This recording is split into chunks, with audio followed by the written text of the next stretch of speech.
పెద్ద వృక్షం క్రింద పచ్చిక మీద చిన్నపిల్లలు వృత్తంగా కూర్చున్నారు.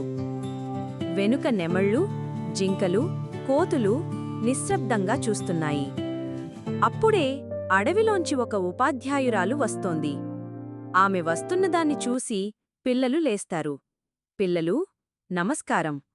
ఈరోజు మనం ఒక అద్భుతమైన పాఠం నేర్చుకుందాం. కూర్చోండి బంగారాలు, మన పాఠం మొదలు పెడదాం. పిల్లలు మళ్లీ వృత్తంగా కూర్చుంటారు.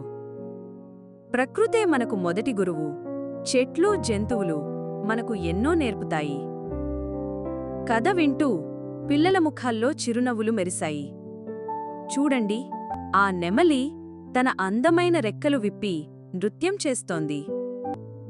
ఒక జింకపిల్ల కూడా పిల్లల దగ్గరికి వచ్చి కూర్చుంది. ప్రతి జీవి మన స్నేహితుడే.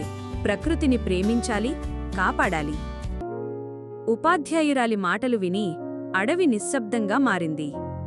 ఈ రోజు కథ ఇక్కడితో ముగుస్తుంది. రేపు ఇంకో కొత్త కథ చెప్తాను అని టీచర్ పిల్లలని పంపి తాను వెళుతుంది. మీకు ఈ వీడియో నచ్చితే వెంటనే సబ్స్క్రైబ్ చేసుకొని వీడియోని లైక్ చేయండి.